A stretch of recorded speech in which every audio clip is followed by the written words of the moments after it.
नमस्कार साथियों, स्वागत है आज के इस नए वीडियो में। जैसा कि आप सभी को पता है कि बिहार विधानसभा इलेक्शन होने वाला है 2025 के एंड में, ठीक है। उससे पहले बिहार वोटरों को गणना प्रपत्र फॉर्म फिल करने का आदेश दिया गया है चुनाव आयोग के द्वारा और बिहार सरकार के द्वारा, जिसमें कि वोटर कार्ड का पुनर्निरीक्षण होने वाला है, जिसमें कि आप सभी को गणना प्रपत्र फॉर्म फिल करना होगा। उसी गणना प्रपत्र फिल में कौन कौन से डॉक्यूमेंट को आप लोग को जमा करना है, इस बात को लेकर के सारे लोगों में बहुत संशय बना हुआ है, मतलब कन्फ्यूज़न क्रिएट है। सो इस कन्फ्यूजन को आज हम दूर करने वाले हैं इस वीडियो के माध्यम से। इस वीडियो को अंत तक देखिएगा। उससे पहले छोटा सा रिक्वेस्ट है, अगर आप चैनल पर नए हैं तो चैनल सब्सक्राइब कीजिएगा और वीडियो अंत में अच्छा लगे वीडियो को लाइक करके प्यारा सा कमेंट जरूर कीजिएगा और अपने सोशल मीडिया पर शेयर जरूर कीजिएगा। इससे क्या होगा कि सारे आपके लोग जितने भी सगे संबंधी हैं, फैमिली मेम्बर्स हैं, दोस्त हैं, सारे लोग अवेयर हो सकेंगे और वो भी इस कन्फ्यूजन से निकल पाएंगे। तो आइए सबसे पहले जाते हैं गूगल पे और यहाँ पे सर्च करना है आपको voter.aci.government.in। इस पर क्लिक कीजिएगा तो पहला जो लिंक आ जाएगा वोटर लॉगिन, उस पर क्लिक कर लीजिएगा। और दोस्तों, पिछला वीडियो में बता चुका हूं कि आप ऑनलाइन कैसे कर सकते हैं घर बैठे। अगर कोई बिहार से बाहर है, बीएलओ से संपर्क नहीं कर पा रहे हैं, तो आप कैसे कर सकते हैं, सारा उस डिटेल वीडियो में स्टेप बाय स्टेप समझाया हुआ है। सो जाइए, डिस्क्रिप्शन बॉक्स में उसका लिंक दिया हुआ है, आप जाकर के पूरा वीडियो को देख सकते हैं। और ये डॉक्यूमेंट्स को जानना इसलिए अति आवश्यक है क्योंकि हमारे जो भी लोकल बीएलओ हैं वो लोग भी अच्छे तरीके से इस बात का जानकारी नहीं रख पा रहे हैं, नहीं बता पा रहे हैं कि कौन कौन सा डॉक्यूमेंट वैलिड है, कौन कौन सा डॉक्यूमेंट इनवैलिड है। अगर आपका डॉक्यूमेंट है या फिर आपके माता पिता का डॉक्यूमेंट है तो कौन कौन सा डॉक्यूमेंट आप मतलब जमा कर सकते हैं जो कि ईजिली सक्सेसफुल हो जाए। तो अभी जो इंटरफेस खुल करके आ गया है, आप देख सकते हैं यहाँ पे जूम करने के बाद आपको दिख जाएगा इनुमरेशन फॉर्म, ठीक है। इसमें कि आपको फिल इनुमरेशन फॉर्म ऑनलाइन, जो कि मैं ऑनलाइन सिखा चुका हूँ, तो डिस्क्रिप्शन में लिंक है, जाइए उसको देखिए, समझिए। और सेकंड नंबर पे है डाउनलोड पार्शियली फिल्ड फॉर्म। अगर आप बीएलओ से करवाते हैं तो आपको यहाँ से download partially fill form download करना होगा, जिसमें कि आपका कुछ डाटा ऑलरेडी वहाँ पर लिखा रहेगा और सिर्फ आपको उसमें डॉक्यूमेंट्स को अटैच करना होगा। बाकी रहा सैम्पल इनुमरेशन फॉर्म, जिसको मैं समझाने आया हूँ कि आपको कौन कौन सा डॉक्यूमेंट लगने वाले हैं। जिसमें कि घोषणा की बात करें तो सबसे पहले आपको ऊपर वाला आप जानते ही होंगे कैसे फिल करना है, सारा बताया हुआ भी आप नीचे वीडियो डिस्क्रिप्शन लिंक में देख सकते हैं।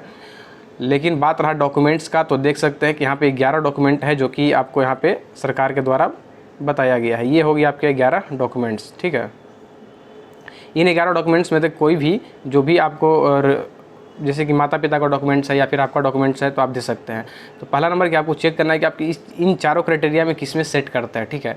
जैसे कि अगर आपका जन्म 1987 से पहले हुआ है, ठीक है, तो अगर आपका नाम 2003 वोटर लिस्ट में है तो आप जाकर के उसको सिंपली चेक कीजिएगा। तो चेक करने का प्रक्रिया मैं बता देता हूँ कि फिर से वापस आपको यहीं पे आना है और आपको यहाँ पर देख सकते हैं search your name in 2003 Bihar e roll. आपको इस पर क्लिक करना है और आपको यहाँ पे सारा डिटेल को फिल करना है, जो भी आपका जिला पड़ता होगा आप उस पर क्लिक कीजिएगा, विधानसभा को सेलेक्ट कर लीजिएगा और यहाँ पे आपको भाग संख्या लिख लेना है। देन यहाँ देखे पे क्लिक कीजिएगा तो आपके सामने एक पीडीएफ आ जाएगा। आपको इसी पीडीएफ को वहाँ पे अपलोड कर देना है। पीडीएफ को अपलोड कैसे करना है मैं बताता हूँ। सबसे पहले आपको सेलेक्ट कर लेना है, जैसे कि आपका ये नाम अगर है तो आपको यहाँ पे सेलेक्ट करना है और इसको ऐसे कर लेना है, ठीक है। आपको सिंपली इसको हाईलाइट करके स्क्रीनशॉट लेकर के वहाँ पे अपलोड कर दीजिएगा। अगर आप बीएलओ को देना चाहते हैं तो बीएलओ को आप यही एक प्रति निकलवा करके और दे सकते हैं। तो इस प्रकार से आप उसको जाइए और इस डॉक्यूमेंट्स को वहाँ पे अपलोड कर दीजिएगा तो आपका काम हो जाएगा।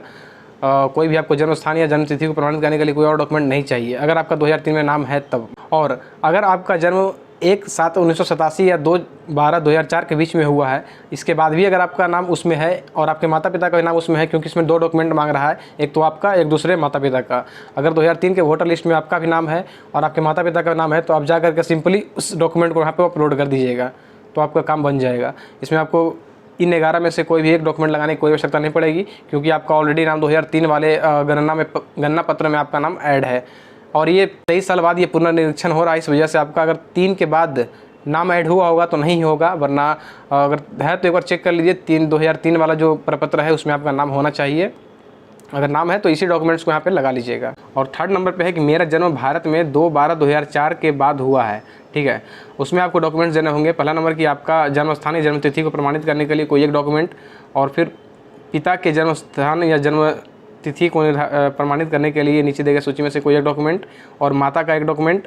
और यदि माता या पिता में से कोई भारतीय नहीं है तो उस समय जन्म के समय उनके वैध पासपोर्ट और वीज़ा की एक प्रति उपलब्ध कराना होगा, जिसमें कि आपको अपना जन्म तिथि को प्रमाणित करना होगा, सेकंड में पिताजी का जन्म तिथि का प्रमाणित करना होगा, थर्ड में माता पिता का, मतलब माता पिता दोनों का और आपका 3 लोग का 3 डॉक्यूमेंट इधर हो गया। और एक अगर भारतीय नहीं है कोई दोनों में से एक, तो उनमें भी आपका वीज़ा का जो उस समय का वैध वीज़ा होगा उसका एक प्रति आपको जमा करना होगा। यानी कि 3 डॉक्यूमेंट, अगर एक्सेप्शन केस में भारतीय नहीं है तो 4 डॉक्यूमेंट।